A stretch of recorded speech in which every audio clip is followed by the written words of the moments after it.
Good morning and happy Wednesday. Welcome back to the Daily Grind. I'm your host, Chump Change. This is live and recorded. For those of you that might be new here, what we typically do is go over crypto news or news in general in the space. I update myself, bring you guys along for the ride. Let's see who's here in the house, and then we'll get into this. Mr. Allset, what's up, dude? We got Stephen Cicero, Joker Miner, good to see you. Automatic Beats, Regilio, what's up, bud? Good to see you. Son of a Rabbit, my man. We have Black Cat Crypto, what's up, Vinny? Good to see you. Steve Mint, Influx Mining. We have Feeling Blessed, good to see you, sir. Let's see. Backwards Miner, did I already say that? I apologize if I did. Tim, I am Crypto, what's up, man? 10 minutes to midnight. I love that name. It's great. Absolutely great. Fiddler, what's up, man? Good to see you. Kyle Rosa and Dom G. Awesome, guys. Good to see you. All right, let's get into this. Check out the market. Looks like we got some big guys buying up Bitcoin super cheap because we went down to 49,000 just about. We're back up to 57,400 bucks, or 434 to be exact. We got Ethereum at 2478. Ethereum's actually taking the bigger of the poo, actually, because it's just kind of sitting down around the 24 range, which is it's all right. We'll see what happens. The ETF, you know, is really still getting kicked off, so we'll see what happens there. We get Solana 153 bucks in the deep green, up 10% on the day. We got XRP at 51 cents, ADA's at 33 cents. Let's see, Caspa is at a 16.3, so 16 cents. We have ETC at 18 bucks. I think that's a steal right now. Dogecoin 10 cents. I think that's also a steal. Dogecoin is definitely going to be running up with everything else when this actually lifts off in the real bull run, because we have seen nothing yet. Things are just getting started. Everything looks good though. Everything's deep green. Honestly, I just think the big guys, the smart money, is buying up all the crypto, and you know, now's the time to buy. To be honest, now is the time. All right, let's see. Top 100 coins over here on Crypto Bubbles. Looks like Popcat meme coin. This is up 44% on the day. We got Whiff up 28.3. Jasmy's up 11.7 to 2 cents, 2.3 to be exact. HNT's up 11.6 to 4.92. Is anybody into HNT still? Let me know.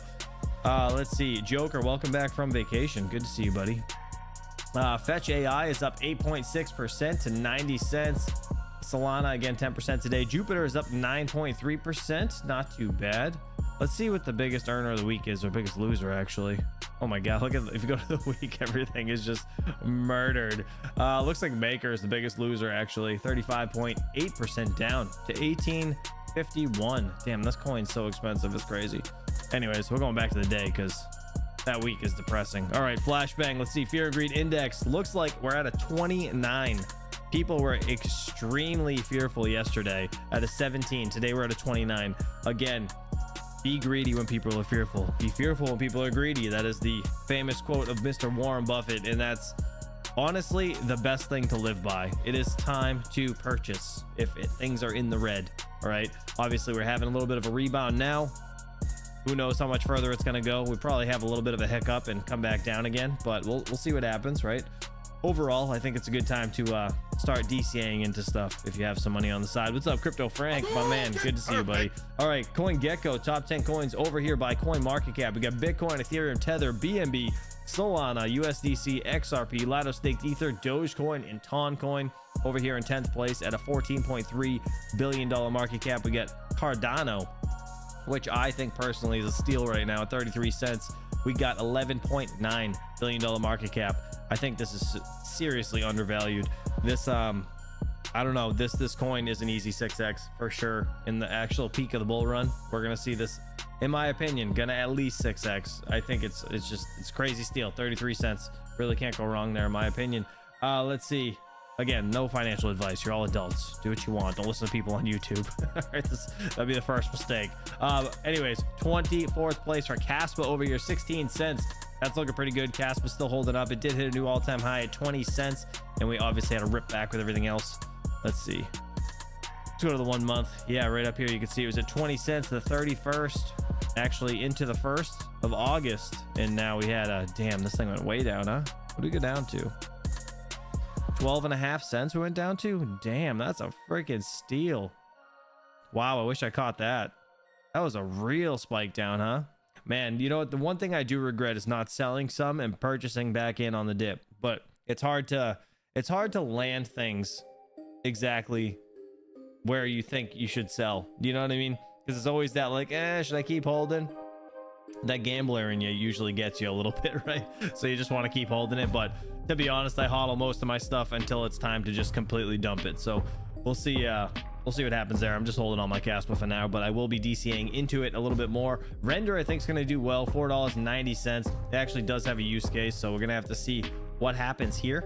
But $4.90, that's stupid cheap. It's stupid cheap. Yeah, it was up over $10 3 months ago. What's his all-time high, actually? All-time high, 1353, so about 5 months ago. It's 64% down. I like to find coins that are about 80% down or more, and those ones are usually like, you know, tried and true to get you back, get you some money back. Anyways, let's see. So Litecoin, 58 bucks, right? This one's 85% down. About 3 years ago, it's all-time high, 410 bucks. I don't see why you're not going to 3x this one easily, but that's just my opinion. Again, 58 bucks is a steal for Litecoin. All right, let's move over to the mining segment of things. I want to watch a few things today.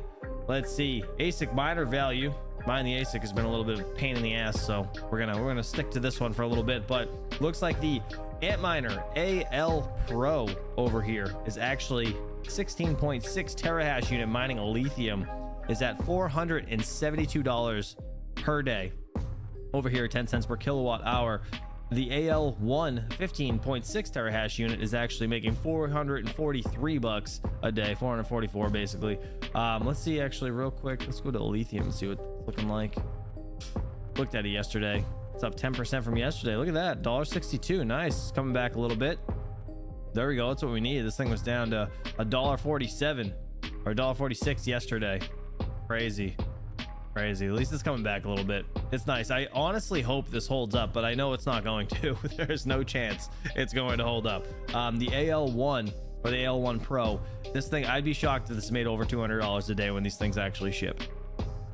That's just my opinion. You guys let me know what you think about that. Will a lithium be the new Caspa? Hell no. Absolutely not. All right, listen.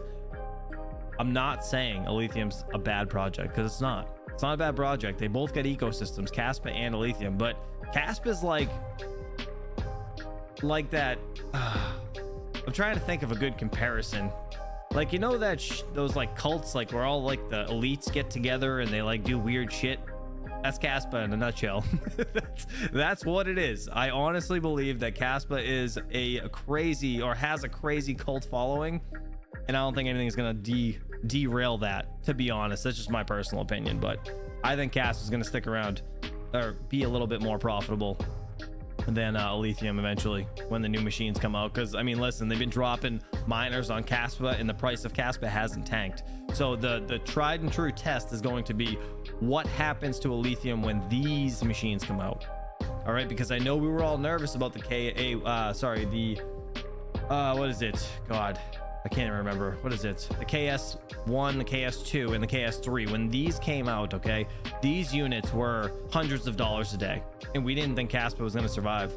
But now that the, you know, the bigger units continue to come out, Caspa stays profitable. I don't think it's going to get derailed at all. That's just me. Bohemian Grove. That's exactly what I was thinking of. I couldn't think of the name. Thank you, Vinny. Thank you. I could not think of that damn name. It's like where they worship the owl. It's a weird ass. Yeah, it's a weird place, but I'm telling you, it's weird. They got like a cult following, and I honestly don't think it's gonna get derailed. That's just my opinion. All right, the KS5 Pro 21 terahash unit over here making $26.85 a day. We have the KS5 20 terahash unit making $25.57. And guys, at the end of the day, 20 bucks a day on a little machine that's like basically your slave. You just plug it in and it makes you money. It's pretty decent. The problem is the price you're paying for these machines. You guys got to make sure you're gonna get your money back, right? That's the hurdle. Obviously, everything is gonna be relying on, right? You got to get your money back. But 20 bucks a day, that's pretty decent. If you think about how much we actually, you know, crypto mine with GPUs, you're gonna make like, I don't know, pennies a day, $1 a day if you're lucky, right? And we used to spend a shit ton of money on mining rigs. Like, dude, I got you see all those rigs right there? I know you probably can't see them right there. They're all blurred out right there, right? I got 6 of them right there on the wall. I have another 3 in the other room, and those all have the H110s on them, the BTC H110s, right? And those things are they were like 500 bucks in the bull run. We used to spend so much money on this shit that we don't even use anymore. I can't make anything a day, right? So I don't know, you guys just got to take the good with the bad here in this situation, right?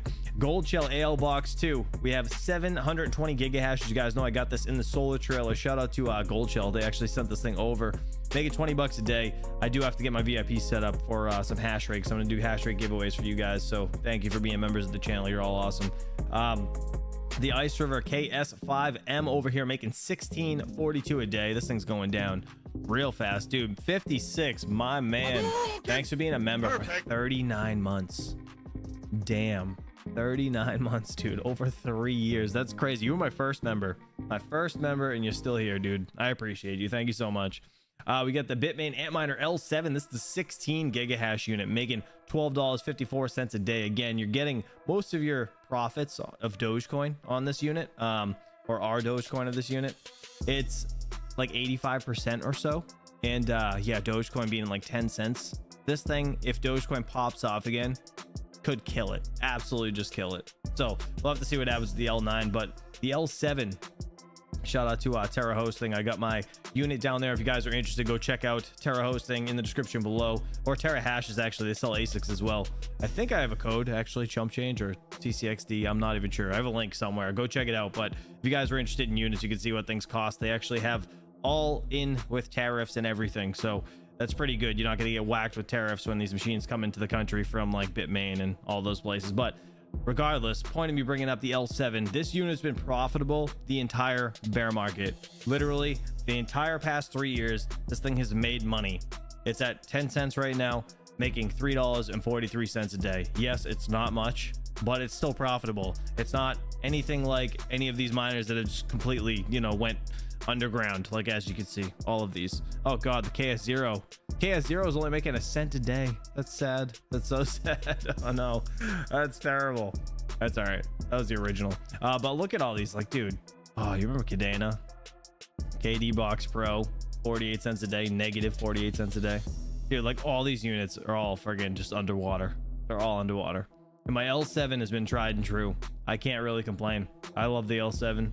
The L9, if I had the funds, I'd probably think about purchasing one, and now's probably the time to buy things, actually. But at the same time, I'd rather just buy the coin right now. That's just me. It just makes sense. Just you're not gonna have to pay any electricity, and you're still investing into what you believe in. So I don't know, buying the coin's probably a better way to go. But anyways, moving on real quick, let's go back up here. We got the KS5L making, this is a 12 terahash unit, making $11.50 a day. We get the Lithium ALO. This thing's getting shipped out this month, 400 gigahashes at 100 watts, making $11.36 a day. This unit, I think, is perfect.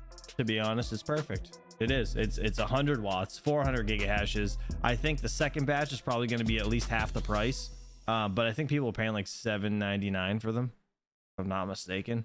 I wouldn't personally jump on it at 800 bucks, but if it was like half the price, hell yeah, why not? 100 watts, can't really go wrong, and I could run this thing on solar, so that'd be sick. Got the Gold Shell AL box over here, 360 gigahashes at 180 watts. Obviously less gigahashes, more wattage, kind of sucks, but it's still making 10 bucks a day. So if you have this thing and you got it on the first batch, you're still making money every single day, which is good. Let's see, Geek of All Trades says, just wait, all those will be in the green come bull run time. We'll be selling those motherboards at $500 to the next gen of Timmy's. Yes, you're not wrong. I will be selling everything on the next run around. Not everything, I'll keep some for the nostalgia, right? I gotta have some here, man. I gotta have some here. I can't just give away everything. It would drive me nuts. And I honestly, I'm so weird. I feel bad charging people for stuff. Like, I don't know, I'll sell things, right? But I just don't like doing that. Like, it makes me feel weird. I don't like just taking people's money when I know I probably could have, you know, sold it like a month before that for cheaper. Like, it just, I don't know, I don't want to rip people off, let's put it that way. Let's scroll down here, see if there's anything else jumps out at me. The KS3, dude, this thing's getting its ass beat. 8 terahash unit making $5.43 a day. Yeah, I feel bad for people that bought these, but I hope they made their money back. I really do. I don't even think they make the KS1 or KS2s anymore. KS3M, I think, is the lowest one they continue to make. Actually, I don't even know if they're still making them. 6 terahash unit, $1.67 a day. Bruh. That's pretty terrible. That is pretty terrible. We get the Ice River KS0 Ultra 400 gigahashes at 100 watts, make it 42 cents a day. That's pretty bad. That's pretty bad, but oh my god. The Ice River KS2 is less profitable than the Ultra. The KS0 Ultra. 400 gigahashes at 100 watts, right? That's obviously because the 2 terahashes, which is 2000 gigahashes at 1200 watts. Obviously the electricity is the giant factor here, but you're making 2 cents less a day with that unit versus the Ultra. That is terrible. That is awful. The KS1 1 terahash unit is only making 20 cents a day. That's 600 watts. That's miserable. Oh my god. The KS0 Pro, that's a big oof. 200 gigahashes at 100 watts, 9 cents a day. Bruh. God damn it. It's all right. If I didn't have these things running on solar, I'd be really upset. I'm just saying, I'd be really upset. Anyways, all right, we're gonna move on. Last one, Gold Shell Mini Doge 3 Plus. Oh god, this is the one I just got from Gold Shell. Shout out to them for sending it over. But 810 mega hashes, 500 watts. This shit's losing 16 cents a day. Bruh. That's terrible. That is terrible. All right, moving on to GPUs. Let's see what we got. Let's see. Hold on real quick. Geek of all trades. Didn't Bitmain come out with a 100K price tag on the KS3 at day one? Yes, it did. On day one, it dropped to like 100K. I think it was just a placeholder, but it was like 99.99 something, 999 or some bullshit. Yeah, it was weird. They did have it that high though. All right, 170HX looks like Zealous top of the charts. Ironfish and Ergo looks like that's there. Xano, we got Nexa and Graham for the 4090. Looks like BTG, Nexa, and Ironfish and Graham on the 4070 Ti. Xano across the board for the 7900 XT 3070 Ti laptop. Please don't mind your laptops. It's a terrible idea. Why are all these laptop GPUs here? Weird. Xano seems to be the most profitable though. Interesting. 3070 Xano, Firo, Ergo, and Graham. Ergo, how's Ergo doing? I haven't looked at Ergo in a long time. If I could spell it. Wow, ERGO, Ergo. That's a brain fart. 77 cents. Ergo. 85 here. Show 3 months. Ergo. Steady decline the past 3 months. Oh, it was over $1. 135. $2.48 back in March. Didn't they have like some like rosin bridge or some shit going on? There was some news, wasn't there? But it was, I don't know.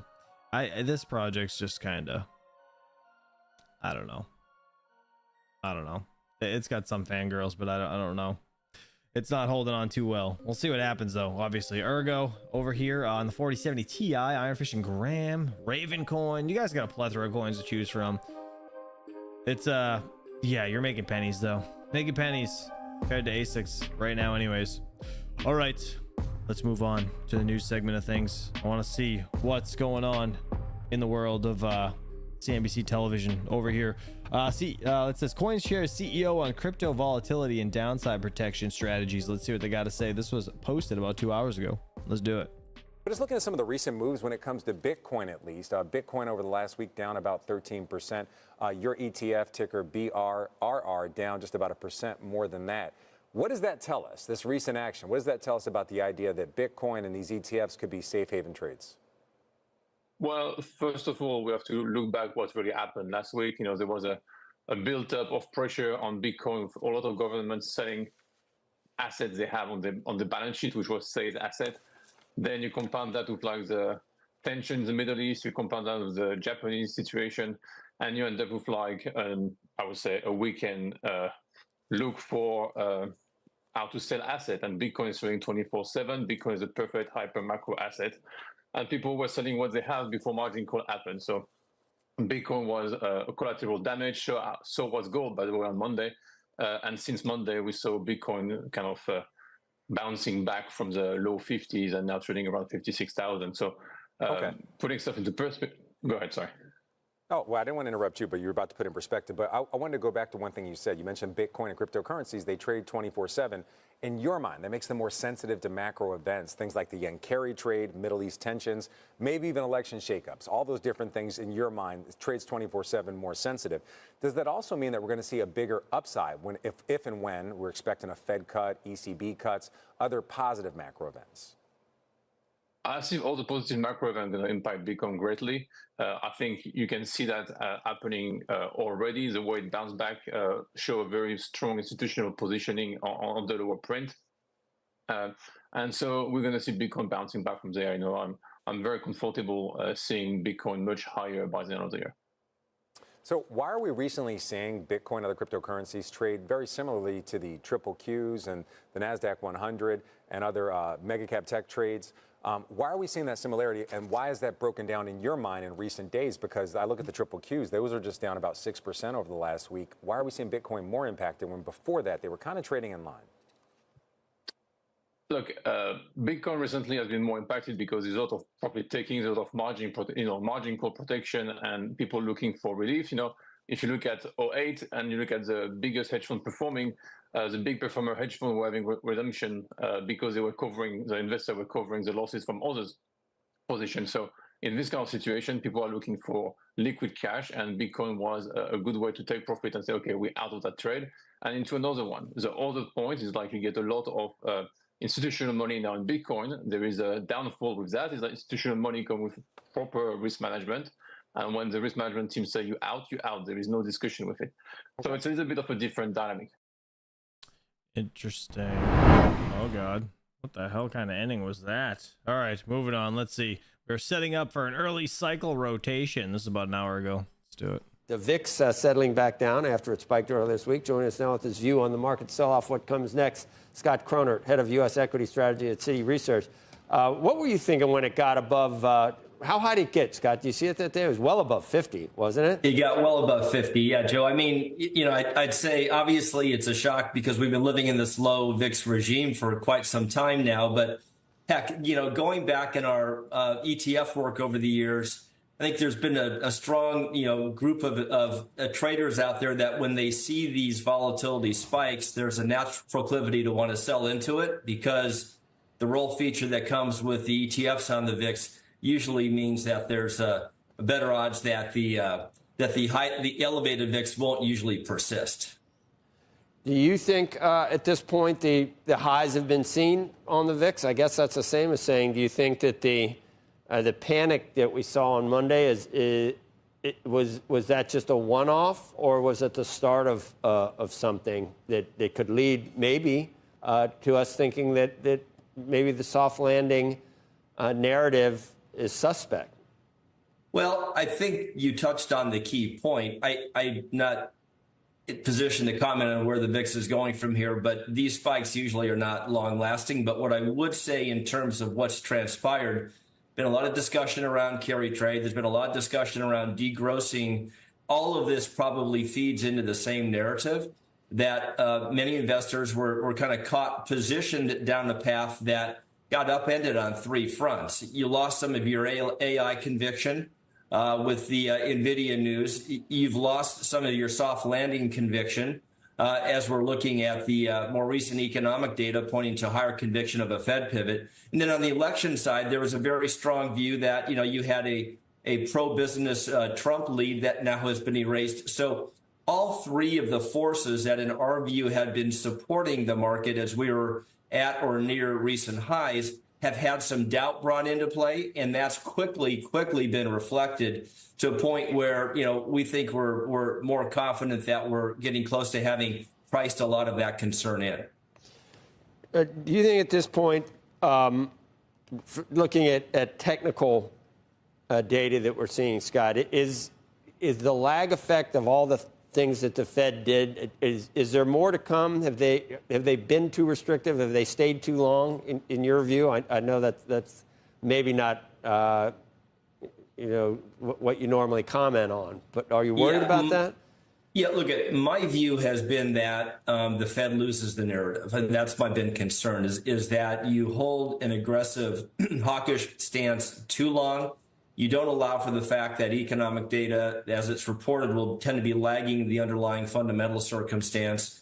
And you wake up and you find that economic activity has been, in a decelerating mode, and now you have to go into overdrive and attempt to pull it out, right, with a more aggressive response, which is now what's happening, right? So the good news, if you will, is that we're now talking about here at Citi, 2 back-to-back 50 basis point cuts, September and November, then another 25 in December. So you're looking at a more aggressive response. Now I have to navigate what all this means for earnings via, economic sensitivity. And I got to tell you, Joe, our view has been pretty consistent here that we think you have to be clear on differentiating the S&P 500, i.e. that definition of Wall Street, from the broader economy in Main Street, where the S&P 5 is beaten to a different drummer fundamentally. So our earnings resilience call that we've been on for some time now doesn't change. I think what has changed is the positioning setup that on those 3 fronts that I mentioned have been sort of upended here.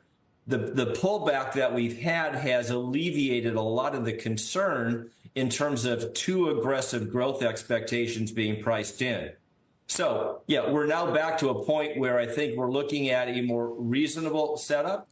Whether we're at the very end of this, very hard to say. As you go into periods of transition from Fed hawkish to Fed dovish or less restrictive, the volatility pickup usually is notable during those time frames. Economic activity does tend to kind of come in, and fundamentals can be under pressure. So even though we're getting closer to a more aggressive Fed pivot, doesn't mean coast is clear, but it sure means that we're setting up for a more traditional early cycle rotation. Interesting. All right, let's move on over here. Fed's under pressure on rates.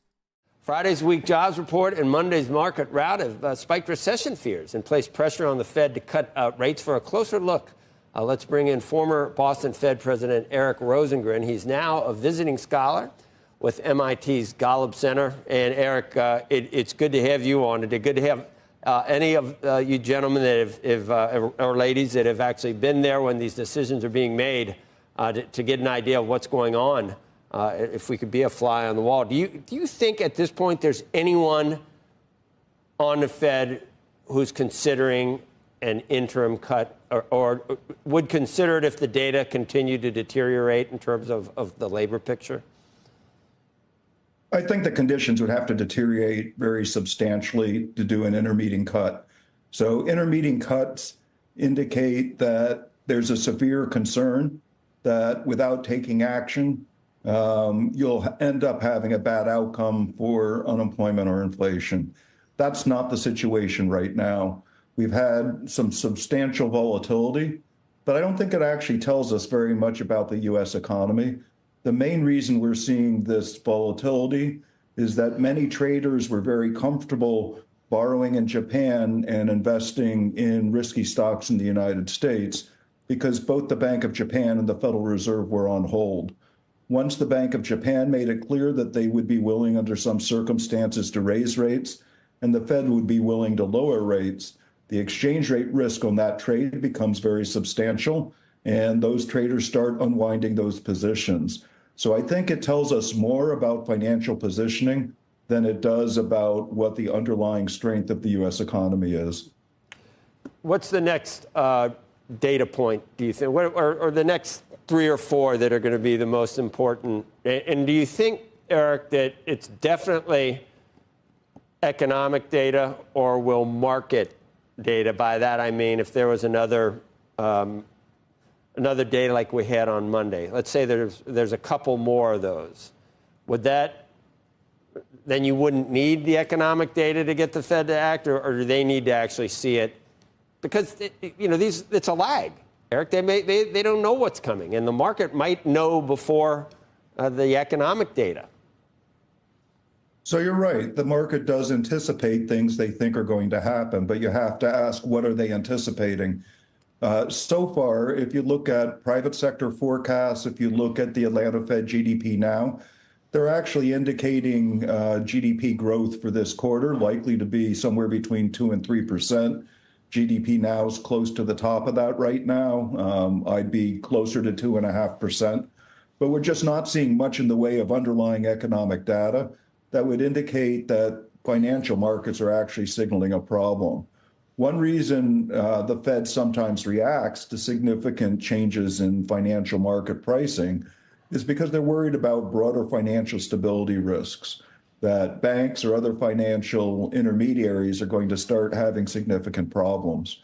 But right now, most banks are well capitalized and in a pretty good position. There's no obvious financial instability issue here, and the economy continues to be doing reasonably well. So if we thought that there was undermining of confidence of both businesses and consumers, that might be a reason to do more in September or at future FOMC meetings. I don't think it would be a reason to do anything between now and September. It also looks like the Fed is, in effect, a panicked reaction to changes in financial market pricing. And to be honest, we've had a pretty good run-up over the last couple of months. It was probably not unanticipated that at some point there would be some declines. And if financial markets and financial traders are poorly positioned for a change, they need to exit those positions quickly. But that doesn't tell us much about the underlying economic conditions of the U.S. economy. That guy was kind of putting me to sleep, I ain't gonna lie. All right, Bitcoin sellers have lost their minds. This was actually yesterday or 23 hours ago. Anthony Pompliano was on, I think, Fox Business. Let's see what he's got to say over here. All right, as we look at all that's going on in the aggregate, Bitcoin and the others have shed as much as $500 billion in total crypto market cap just since Friday. So as far as Bitcoin is concerned, it is still seeing its largest two-day drop since 2022 and has lost its grip on 54,000. Ethereum is recording its largest two-day drop since 2021. So let's bring in one of the top voices in the cryptoverse. Joining me now in a largest two-day drop since 2021 on Ethereum. That's crazy. Fox Business exclusive, Pomp Investments investor Anthony Pompliano. Anthony, how do you assess what's going on here in the crypto market compared to the stock market? Liz, I think that this is a classic dislocation between the fundamentals and the price action. Most of the crypto sellers have lost their minds, in my opinion. If you look at what was going on a week ago or 2 weeks ago, we were at peak euphoria. Bitcoin was at 70,000. Today, it's down in the low 50,000s. Nothing has changed. You continue to see Bitcoin be the strongest computer network in the world. It still has hundreds of millions of people who hold this. It's still, if not the best, debasement hedges available to us in finance. And so I think that this is a classic signal where you get this fear and panic that spreads throughout financial markets. People run to their accounts and they sell. But ultimately, looking at the fundamentals, nothing has changed. And so those with long-term thinking end up surviving and thriving much better than those with short-term thinking. You know, there's all the big guys, man, they're all buying in. And when they see this panic happen, they take their money and they buy in. That's exactly why we're seeing, what is it, 57,000 now, or 56,000, almost 57. It was, dude, it went down to 49. Like, that's crazy. Saying on Wall Street and certainly on the floor of the New York Stock Exchange that the great Teddy Weisberg has said to me in the past, when everything is going downhill, you don't sell what you want to sell. You sell grandma's pearls, what you have to sell.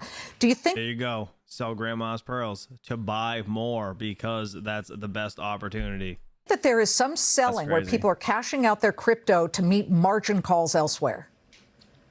I think there's probably some of that. That's probably happening more in the stock market, given the carry trade that everyone's been talking about in Japan. But, you know, short-term thinking is a mental disease that has infiltrated all of finance. And I don't think crypto is kind of insulated from that. When you go and you look at many of these sellers, they're usually people who are looking for short-term profits. All of a sudden, the price goes against them, sometimes with margin. And so they begin to sell. Now, what's really interesting is that still more than 50% of all Bitcoin is held by people that have long-term kind of strong hands. They haven't sold or moved their Bitcoin in over a year.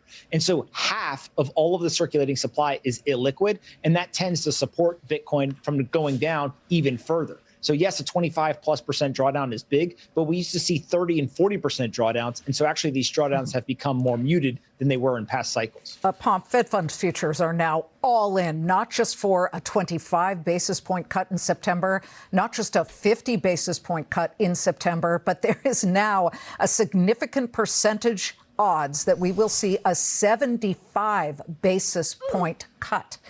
Now, what do you make of that, and how would crypto react if the Fed were to swoop in? I think all asset prices like cheap money. And obviously, the Fed, one thing that they have gotten right, although it hasn't been much, but one thing they have gotten right is they have a lot of ammunition now. So if we do head into a recessionary period, if we do start to continue to see a market drawdown, they have 5.5% rates where they can go and they can cut aggressively. And so I actually think that there's a chance they may do an emergency rate cut this week if we continue on the path that we're on. I don't think that it's likely, but there is a chance. And then that rate cut in September is going to continue to get deeper and deeper as the market goes down. And so the Fed has the room to do it. There's an argument that they over-rotated. They've stayed with higher rates for too long. And so now that they've got that ammunition, we saw in 2020, they've perfected the playbook to be able to cut rates and print money. And I think we're going to head back to that regime here coming into the end of the year. How are you viewing the stock market sell-off as it pertains to the stocks that are in the cryptoverse, whether it's Marathon Digital or Coinbase and all of the crypto names that are out there at the moment? Yeah, one of the interesting things on the way up was that a lot of the crypto equities outperformed the spot kind of prices. And so on the way down, you should expect the same thing to happen. That's what we've been seeing. But, you know, speaking of the stock market, one of the most interesting data points to me right now is the correlation between Trump's presidential odds of winning and the stock market performance. As his odds went up, we saw the stock market go up. As his odds started to come down, we then saw the stock market to come down. And so that correlation is something that I'm watching very closely. It's true for non-crypto stocks, but also very true for kind of crypto equities as well. Yeah, well, we're looking at everything from Robinhood to Coinbase to all of these other names that are looking pretty sort of like green around the gills. Red around the gills. Pomp, it's great to see you. Thank you. She had no idea what she was just saying. The thing that like astounds me the most is the fact that we're still over $50,000, and people like, you know, it's like a big deal that we had this pullback. It just, I don't know, it's crazy. It's still ridiculously expensive to have a Bitcoin, right? So I wouldn't be too worried about it. All right, this just came out about 27 minutes ago, I guess. Let's see what this guy's got to say over here about stocks rebounding. Do you think the BOJ is doing the wrong thing this morning and blinking? I do. I think what they meant to do is to press the pause button instead of press the rewind button. So rather than provide the market the opportunity to exit this carry trade in orderly fashion, they've given a signal to the market to put on more of the trade. And that ultimately is going to conflict with their domestic economic requirements. Do you think that central banks are afraid to lead in this moment? And if so, why? I think no one wants to be the Volcker moment. So what they'd rather do is see someone else try to do it. And if you need to reverse course, let them reverse course. I suspect there was enormous external pressure on the Bank of Japan last night. You probably went to bed too early, but Japanese stocks were indicated down hard. That was putting pressure on US futures. And next thing you know, the Bank of Japan comes out. When you say enormous external pressure, what external pressure are you talking about? So the narrative has evolved. And this actually speaks to a fundamental issue that there are no anchors to this market. There's no longer a growth anchor. There's no longer a policy anchor. So the narrative on Thursday and Friday was that the market disruption was due to economic developments in the US. Then comes Monday, and suddenly everybody's pointing the finger at Japan. And by today, if you've noticed, the people who've come on have talked all about positioning. Positioning has become the main culprit for what has happened. And people forgot Thursday and Friday. And the minute you say positioning, you immediately look at Japan. So the narrative has evolved to put the emphasis on Japan as being the cause. Now, all those people who rushed to predict intermittent cuts and everything else are going to have to scramble and get back on stage. I mean, it's fascinating to me to watch a really well-paid industry whipsawed the way it has been whipsawed. And to that point, not even just with Japan, forgetting about what happened, the context of it, and talking about positioning. It happened in the U.S. too, where note after note said this was about positioning. This is actually extremely normal. You see 5% drawdowns 3 times in a year usually. You see a 10% drawdown once in a year. So business is normal. Do you think people have just flipped back to complacency given that? Well, they have. I mean, if they stop at normal, it would be good. You get it's healthy. Right? So, i.e., put on positions again. I think it's just the incentive structure in the marketplace. That's what you're seeing play out. Now, it's important. We're going to have a series of data points. We will see whether the probability of recession is 35%, as I think it is, or some people saying we are already in recession, I don't get that call, but some people are saying we're already in recession. So this is going to play out over time, but it would be a mistake to dismiss this simply as positioning. Interesting. All right, moving on. CNBC Crypto World. Let's see what they got to say over here. Again, Bitcoin climbs above 56,000 as risk assets look to rebound from a sell-off. Let's see what they got to say. Today, the crypto market recovers from Monday's steep sell-off. Bitcoin miner Core Scientific grows its partnership with AI company CoreWeave again. And as crypto markets continue their wild swings, we speak to John Wu of Ava Labs to find out where he thinks crypto is headed next. I thought that was Ava Labs. Ava Labs, that's how you say it. Welcome to CNBC's Crypto World. I'm Brandon Gomez. Crypto prices are staging a partial comeback after Monday's big sell-off. By noon Eastern, Bitcoin rose 3.8%, back above $56,000. That comes after the cryptocurrency briefly fell to its lowest level in 6 months yesterday. Meanwhile, Ether climbed 3.1% to $2,500, and Solana jumped 11% to $145. Yesterday's sell-off took place as crypto traders were caught in a storm of carry traders unwinding their positions, raising concerns about a U.S. economic recession, escalating tensions abroad, and increasing uncertainty about the outcome of the U.S. presidential election.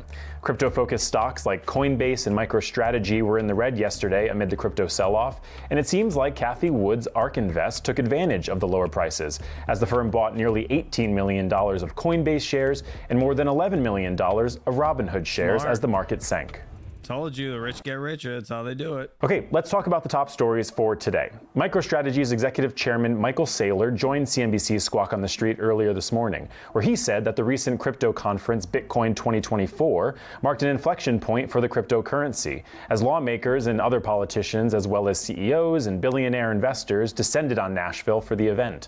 Now, Saylor also discussed the strategy of the company he co-founded after the firm reported Q2 earnings last week, noting that MicroStrategy's Bitcoin holdings rose to 226,500. MicroStrategy is a Bitcoin development company. We're an operating firm, and that means we have some advantages over a trust company. We've got permanent capital. We can generate cash flows. We've got operating flexibility. Our shareholders want more Bitcoin per share. They think if we get more Bitcoin per share, that's creating shareholder value. That means we're pursuing BTC yield. Whenever we can do a capital markets transaction that's accretive and generates more Bitcoin per share, we'll do it. We have the ability to sell equity into the market at a premium to net asset value. We have the ability to issue convertible bonds. We have the ability to generate operating cash flow. We're just going to keep generating more Bitcoin per share any way we possibly can by selling the volatility of the asset class and then sweeping it into the underlying asset. Next, the SEC is pushing back on Coinbase's demands for personal communications from Chair Gary Gensler. In a filing on Monday, the agency called Coinbase's request breathtakingly broad because it sought essentially all the documents that in any way relate to crypto assets. Now, late last month, Coinbase filed a court document addressing the crypto exchange's subpoena of SEC Chair Gary Gensler and other discovery disputes. The filing says that the exchange was unsuccessful in its many attempts made through June to collect documents from the agency. That includes those related to Coinbase's IPO and Gensler's communications. Coinbase withdrew its request for Gensler's pre-chair communications, narrowing its request in that filing. Now, in this new filing today, the SEC says it already produced all non-privileged documents concerning the crypto assets at issue. In a post on X yesterday evening, Coinbase's chief legal officer said, quote, "If the SEC is going to engage in an unprecedented regulation by enforcement campaign, the least they owe to those they target and the public is transparency." Last, Bitcoin miner Core Scientific is expanding its partnership with AI firm CoreWeave yet again. This morning, Core announced plans to deliver another 112 megawatts of infrastructure to host CoreWeave's high-performance computing operations. A megawatt is 1,000,000 watts. 112 megawatts. That's crazy. That's on top of the 270 megawatts of infrastructure already pledged to the AI company. Jesus. Core Scientific said that all told, the newly expanded deal... Holy shit, look at this building. That's crazy. Look at all the transformers. Holy shit. That's wild. brings the total potential revenue to $6.7 billion over the next 12 years. This, of course, is part of a growing trend of crypto miners turning to AI as a means to grow revenue, especially after the halving back in April cut mining rewards. Core Scientific stock soared 13% around midday. That's crazy. All right, for our main story, let's turn our attention back to the markets. Crypto World's Talia Kaplan spoke with John Wu, the CEO of Ava Labs, to find out where he expects crypto markets to head next as this volatile trading week continues. Wu also discusses utility on the Avalanche blockchain amid new government agency partnerships. Crypto markets were hit with a steep sell-off to start the week following a sharp drop in financial markets around the world, with many analysts saying heightened recession fears were to blame, coupled with escalating tensions in the Middle East.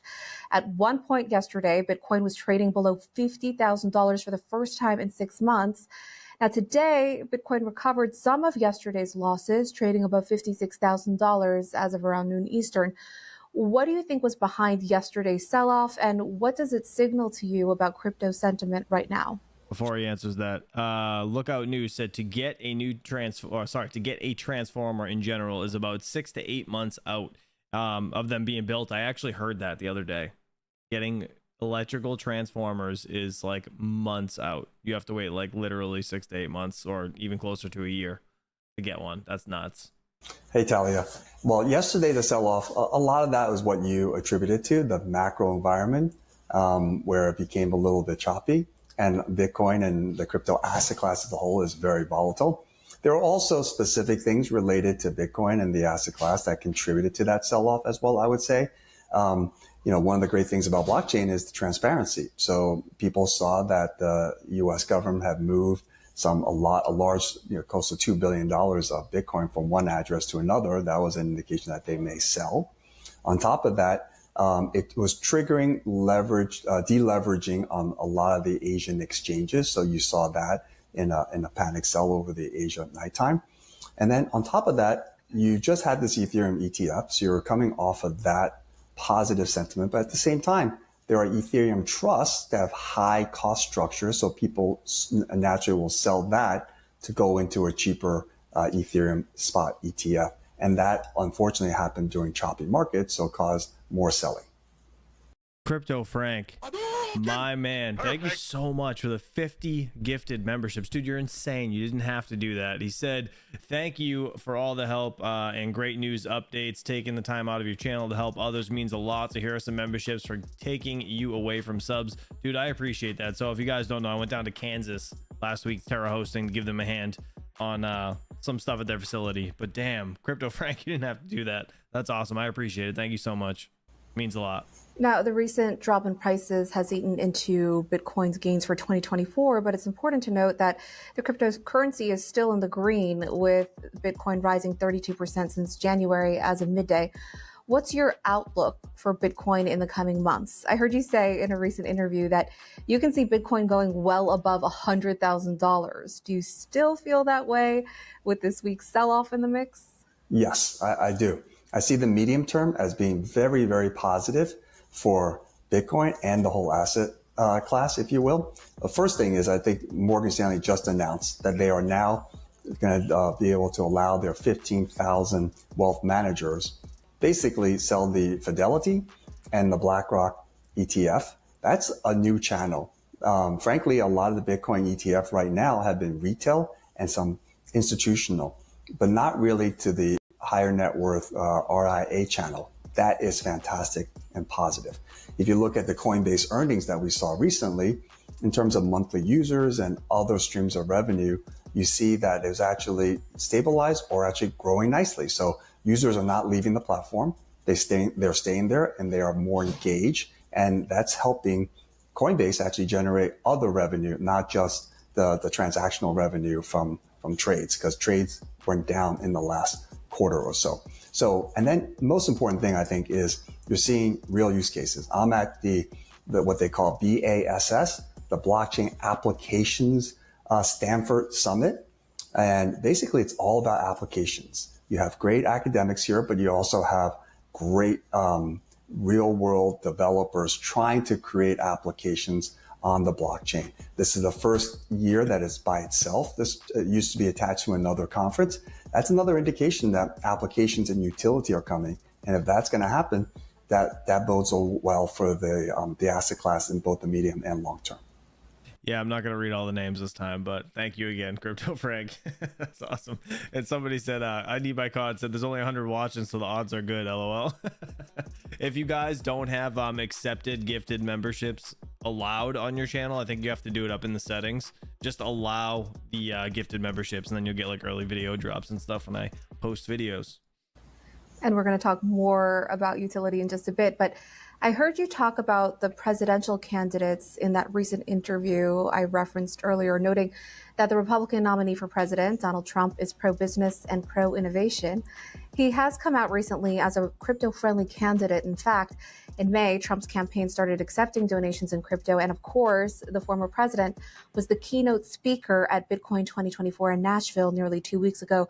We're also learning that Kamala Harris's team is reaching out to crypto experts to learn more about the industry. In fact, speaking with us at Bitcoin Nashville, Congressman Ro Khanna said he advised her team about digital assets. How do you think crypto is starting to shape this election cycle, and how much influence do you think it can have on the upcoming presidential election? The upper echelons of the political world we know now recognize the community of crypto, because the community of crypto is a force. We know these stats. Over 53 million Americans actually own the crypto asset, one of the, part of the asset class, either Bitcoin or others. And a lot of those are young voting Americans. So it's a big voting base. On top of that, the super PAC associated with crypto actually raised over 207 million, I believe. That at the time, when I last looked, was actually bigger than Trump's Make America Great PAC, a little bit slightly bigger. So that shows you that it's impactful for fundraising as well as actual votes. And, it's great that Trump spoke at Nashville. It's great that Ro Khanna, a Democrat, is also catalyzing, hopefully, Vice President Harris's deeper study of it, because it should be bipartisan. It should be a bipartisan effort where both sides actually can help the community of crypto come to a fair, sensible standard so that everyone can develop. That is a subject here at the Blockchain Applications Conference at Stanford, where a lot of the applications that people want to develop is somewhat dependent on removing uncertainty in the regulatory path. Now, moving back to utility, specifically on your blockchain, last week we learned that the California DMV made history by leveraging blockchain technology to modernize vehicle title management. The department has digitized 42 million car titles on Avalanche. In the first move like this in the U.S., the project will allow California residents to claim their titles through an app using a verifiable credential. Can you take us through some of the benefits of this digitization of car titles? Well, it's not just digitizing car titles. Anytime when you have many, many people in a ecosystem, many partners, many people using it, many rails, if you will, of information distribution and possibly also value exchange, putting them on a database called the blockchain database, where there's transparency, better security, and everyone can actually are plugged in. The interoperability is better. So there's that situation. There's also many other situations, putting IP on the chain. That's another big subject, especially in front of AI, putting actually IP associated with creators' content. And that's going to be very, very important going into AI. As AI adoption comes, there's gaming companies trying to tokenize in-game assets and putting it on the chain. These complex workflows are streamlined when you put it on a blockchain. Okay, that's all we have for Crypto World today. We'll be back here again. Amazing. Again, thank you, Crypto Frank. You're awesome. All right, let's move on to the videos. I want to see what Altcoin Daily has to say. I haven't watched this yet. It says the U.S. Treasury steps in to avoid 2024 market collapse. Let's see what he's got to say over here. I think he gets like a whole bunch of stuff. If there's any shilling, I'll cut through it. Let's do it. I do want to fixate again on the reason Bitcoin's selling off. Breaking news today in crypto. The U.S. is about to launch a $50 billion Treasury buyback program. That's $8.5 billion buyback in August, $31.5 billion buyback in September, another $10 billion buyback in October. And buyback as in like buying back assets? Like what are they buying back? Somebody tell me. If you hold cryptocurrency, how this affects you, the printers are back on. What is a treasury buyback? Let's go through this data because these buybacks are more urgent than you'd think. And this is the Treasury. The Federal Reserve still has yet to act. Because the Fed's not buying right now. The Fed is selling. And so the Treasury has just decided, well, we will step in and do that buying ourselves. Yes, we will have to completely offset every dollar. So will this be as significant to crypto prices as the last time we saw QE? But just understand the reason Bitcoin crashed. The people that are selling. If you look at what was going on a week ago or 2 weeks ago, we were at peak euphoria. Bitcoin was at 70,000. Today it's down in the low 50,000s. Nothing has changed. You continue to see Bitcoin be the strongest computer network in the world. It still has hundreds of millions of people who hold this. It's still, if not the best, debasement hedges available to us in finance. And so I think that this is a classic signal where you get this fear and panic that spreads throughout financial markets. People run to their accounts and they sell. But ultimately, looking at the fundamentals, nothing has changed. So the fundamentals haven't changed. But again, then who's selling? Because despite this crypto crash, BlackRock, MicroStrategy, Fidelity, Grayscale all sold exactly 0 Bitcoin. In fact, they're buying. Accumulation has not stopped. So the sellers, smart money buying it up, big guys buying it up, the rich get richer. Must be who?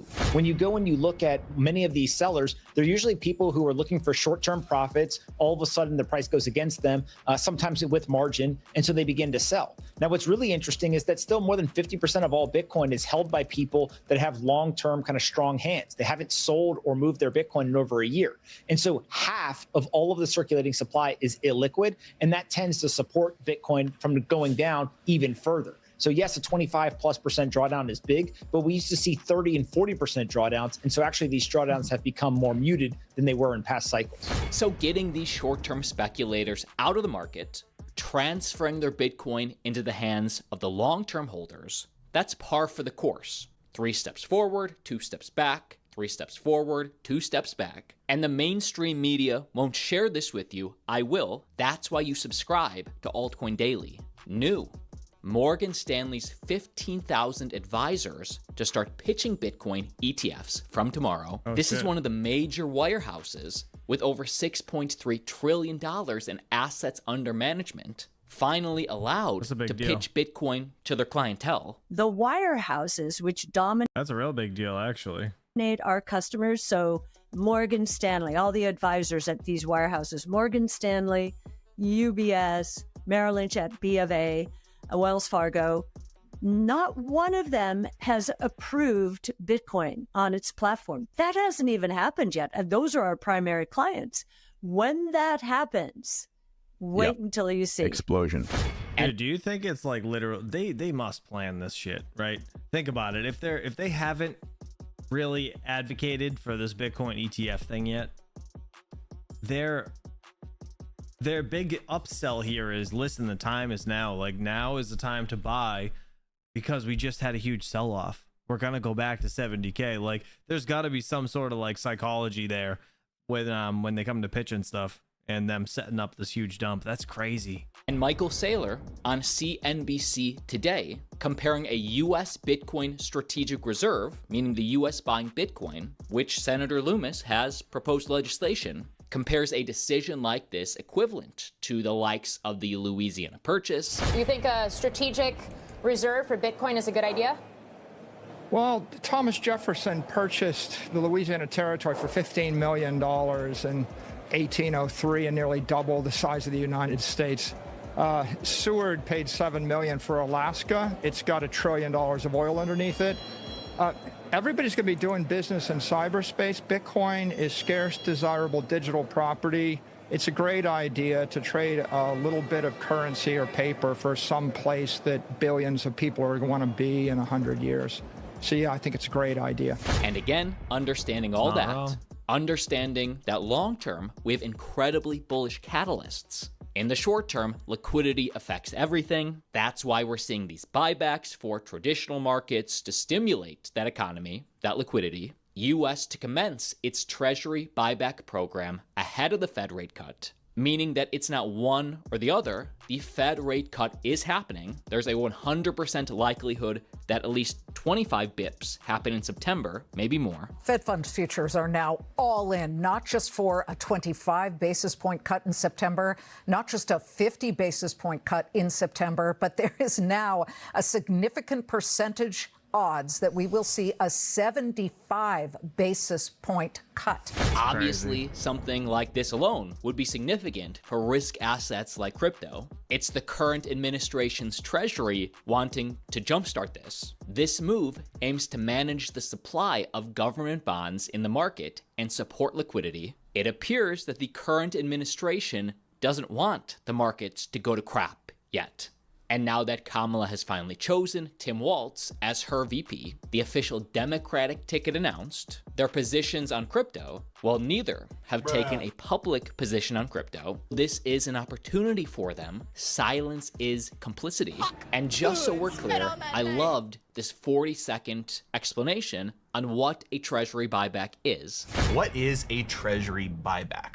If you want to put it very, very simply, it's paying off your debt early. So you as an individual, let's say you have a car loan that matures or you'll pay it off in 4 years from now. You could pay it all off today, pay that debt off early. And essentially what you're doing is the same thing as what the Treasury does when they conduct a Treasury buyback. They have debt that they're going to have to pay back in full, let's say in 2 years or 5 years or 10 years or 30 years. And instead of waiting that full time in order to pay that debt back, they decide to just pay it all back now. And by the way, you may remember a few months ago, they started some buybacks on very, very much smaller terms. They have over the last couple of months been performing very, very small scale buybacks just to test out the system. But more importantly, in 2000 through 2002, the US Treasury engaged in a massive buyback program. So really what this all tells me, number one. Wait, so are they just printing money to buy all this shit back? Like how does that work? Where does the money come from? Unless they just took all the profits from the market dumping. This is not as significant as the money printing we saw during the COVID pandemic crash of 2020. It's not as significant yet. They're just going to print it all, This right? is another major step forward where a different government agency, Gotcha. in this case the Treasury, is saying, hey, we sense a problem, there's a lack of liquidity, and we will stimulate the economy to prevent a short-term collapse. And the way that they're good, are we gonna get stimulus checks again? Is that what's happening? Funding those buybacks is by borrowing short-term debt instead. In other words, issuing T-bills. This is good for Bitcoin. My Bitcoin investor's thesis summed up in one meme. It's Bitcoin Kirby. That's the best. It's pretty obvious. And while nobody knows what hysterical. markets will do a month from now, let alone a day from now, I think this wick from this last major dip for Bitcoin, to me, pretty bullish. It shows we got bought up very fast. Now keep in mind, even when we saw that huge correction back in 2020, we saw a huge collapse in price to the downside, a wick get bought up very fast, but still, even in the days to come, it was chop solidation as the market had to regain confidence. I would expect a similar chop solidation in the days and weeks to follow. And next month, when the Fed cuts and the on-ramps are even more obvious, be ready, stay subscribed, and like. Crazy. All right, shout out to Altcoin Daily for they didn't shill anything actually in that video, so I'm kind of surprised. I'm proud of them. A little pat on the back. All right, recapping things. Bitcoin $56,091. We got Ethereum. Looks like it's taking a 5-6% almost hit. $2,394 for anybody that might just be joining. Solana $148. Man, this shit went from all green to all pink and red. What is happening? Caspa down to 15.8. Damn, under 16 cents. XRP 49 cents. ADA's at 32 cents. What the hell happened? What the hell happened in the past like 20 minutes? What is going on? Damn. This is gonna be a very interesting year, to say the least. When we get closer to the election, November time, I think we're gonna see a giant lift off over here. Let's see how things change on crypto bubbles. Looks like Lido's down 10.7%. Looks like WIF is still up 16%. Interesting. $1.66. Flashbang for anybody just joining. Fear and Greed Index is at a 29. We were in extreme fear yesterday at a 17. So 29 is looking pretty good from yesterday anyways. This is still a good time to buy. My opinion, still a great time to buy. We're looking at Ergo. Yeah, guys, other than that, everything's going good. And Crypto Frank, thank you. These memberships are still going. I'm gonna end that, I think. Actually, you know what? I'm just gonna leave it. Screw it. Anyways, guys, listen, it is Wednesday. It's hump day. Only a couple more days till the end of the week. Then you guys get paid. It's pretty nice, right? I'm gonna go record some stuff. I gotta get some things situated in the crypto mining trailer. I just got a new server rack, so I gotta get that situated. I got a PDU that I can actually switch from my phone, which is amazing. So I can't wait to actually utilize that thing. I don't have to run out there and unplug stuff. And when I'm gone, I can actually just do it right from my phone, which is amazing. So yeah, you guys have a great, happy, and safe Wednesday. I'll catch you guys bright and early tomorrow morning, 9:15, 9:30 Eastern Standard Time. And until then, peace out. Crypto Frank, thanks again. I appreciate the gifted subs. Peace.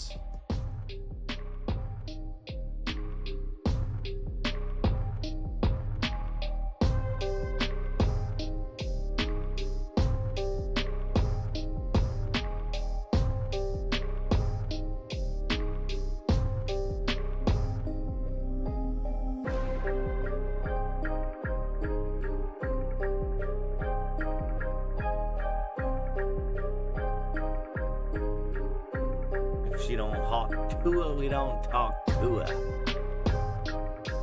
Talk to her and spit on that thing. Perfect.